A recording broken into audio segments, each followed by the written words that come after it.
Hello and welcome to the Swim Reef. I'm Chris DeSantis. This is also appearing on the Chris DeSantis YouTube channel. I'm back from vacation. I hope that you guys all had a good time while I was gone, and I'm looking forward to getting back to posting some more stuff for you guys. Today, I want to react to a social media post that Caeleb Dressel shared, and hat tip to producer Eric Wyken, who sent this along to me a couple days ago.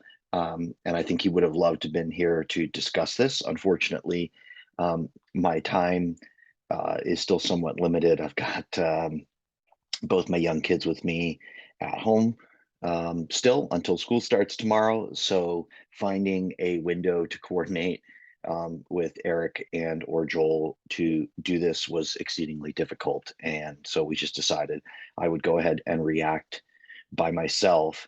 And I think just going to go ahead and read the Dressel post and then give some of my reaction to it. So for those of you who are following this on audio, I will read it aloud.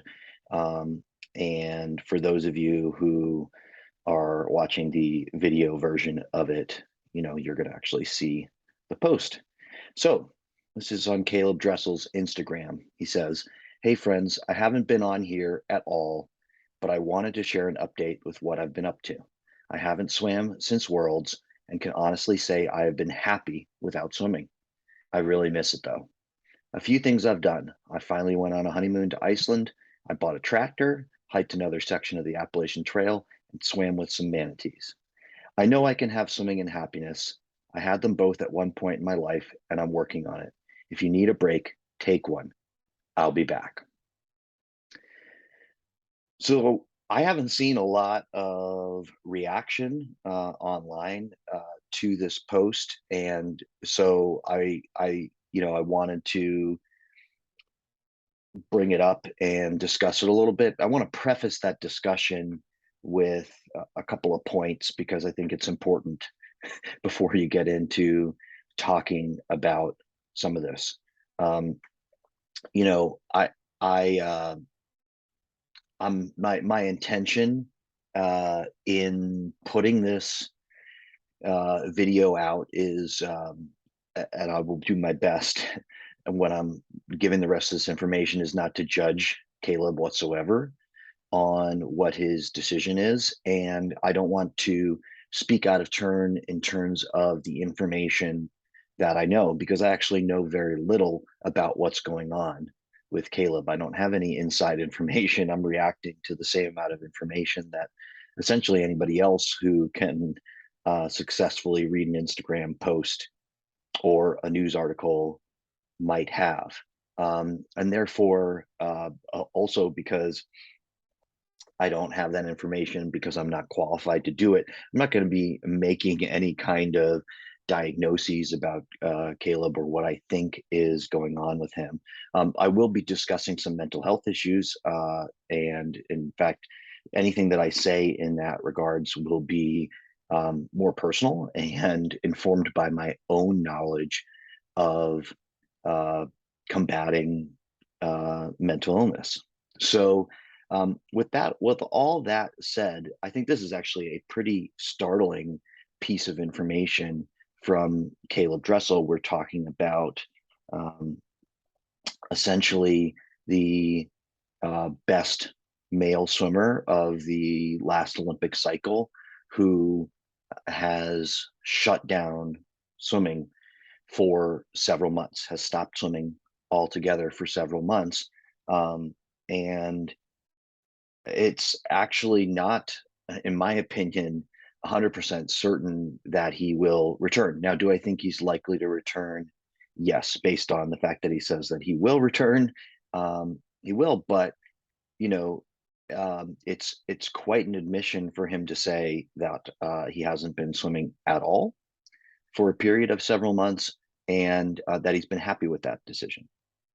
So, um, I think at the end as well, when he references that, people out there, if you need a break, you should take it. I think that's a really powerful statement. And I think this is actually the point at which, in general, I just want to heap some praise on Caeleb Dressel because he has, at several junctures throughout his career, been incredibly transparent about his mental health and things that he is doing to or things that he's struggling with mental health wise.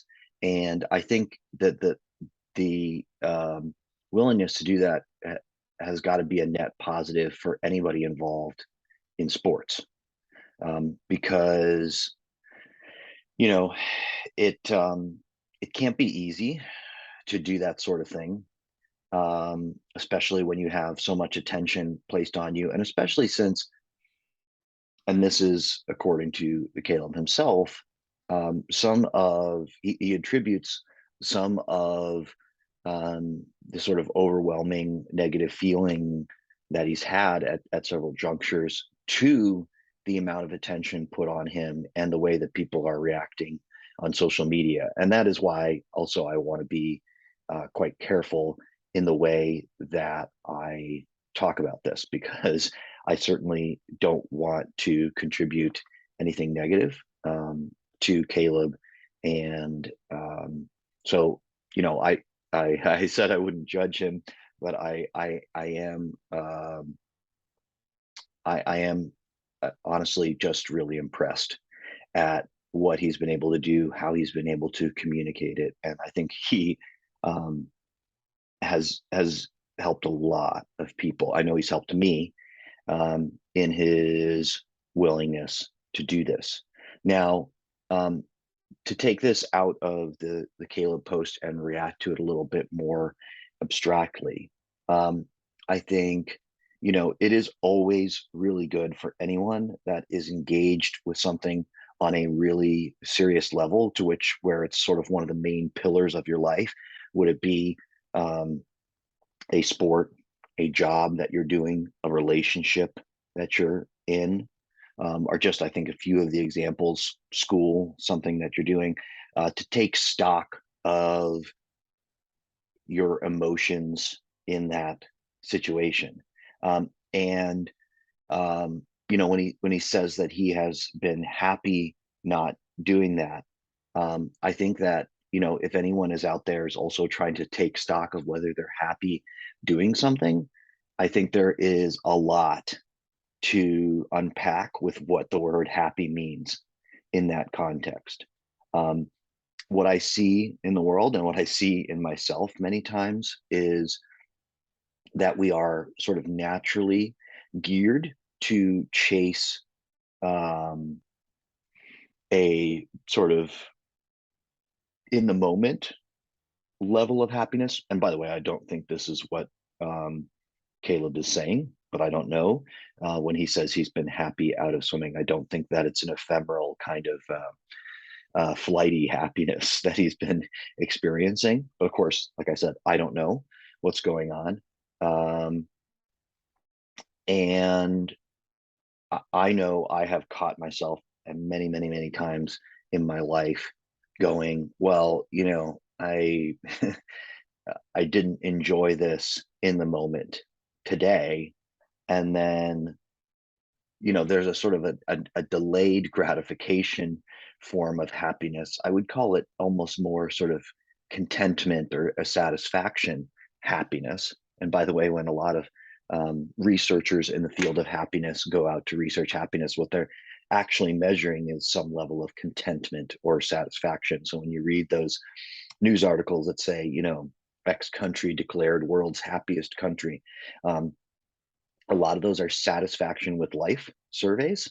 So they're actually looking at your satisfaction, right, as a measure of happiness, which is not necessarily, like I think a lot of us think of happiness, to think it's like somebody walking around with a big smile on their face. And um, when you get into the science of happiness and positive psychology, more often what people are discussing is a level of satisfaction. And the difference between those two things, the easiest way I think about those two things is that satisfaction is um, is always tends to be um, less sort of powerful in the moment, but extremely powerful over time. So it has a consistent effect, or it's something where maybe you have a bunch of days in a row which you don't necessarily think of as good days, but they lead to something where you feel the accumulation of something that you've done. And that's, I mean, that is sort of goes to the core of what sports is all about, right? We do these painful things, we do these hard things, we do these really difficult things. Um, and in the end, you know, hopefully we feel satisfied. Now, many people draw satisfaction from a good result at the end. And um, in fact, I would say almost anybody draws some level of satisfaction from a good result.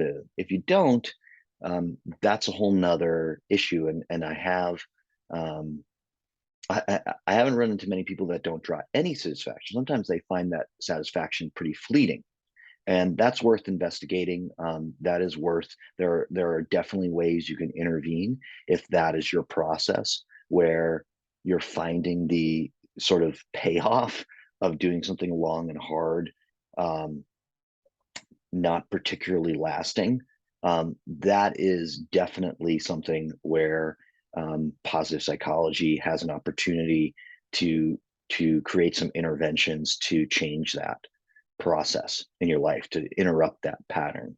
And I think that's definitely a pattern worth interrupting for anybody that is trying to do something extremely challenging over a long period of time. I know that I have had several junctures where I've had to do the same. Um, in regards to taking a break, I think going back to where I started this statement, which was sort of taking stock of the emotional state that your day-to-day life process is putting you in.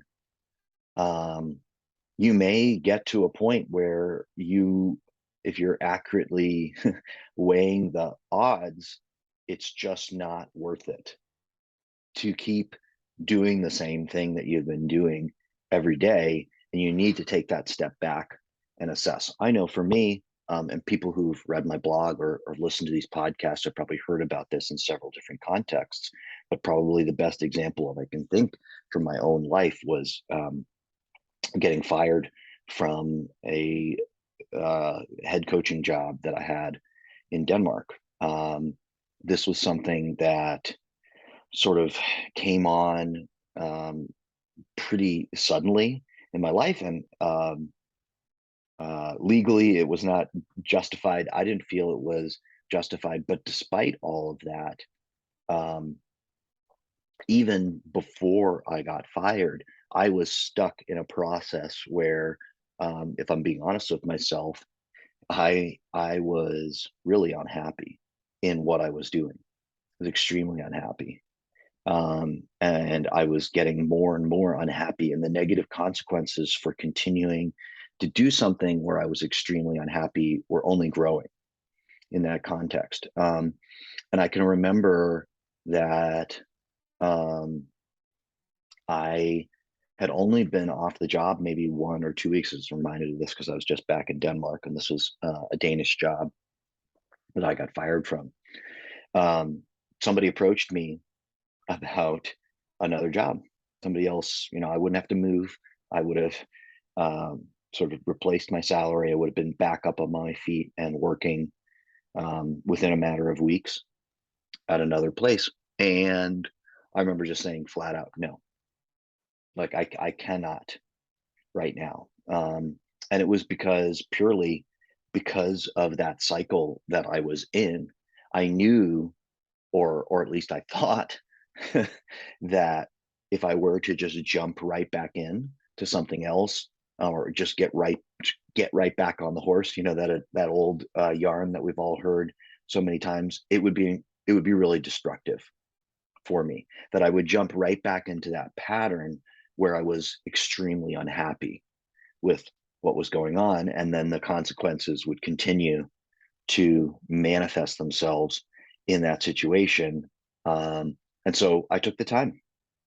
I took the time. I had um, essentially a long period where um, I took time away from that day-to-day grind of coaching and I worked on myself.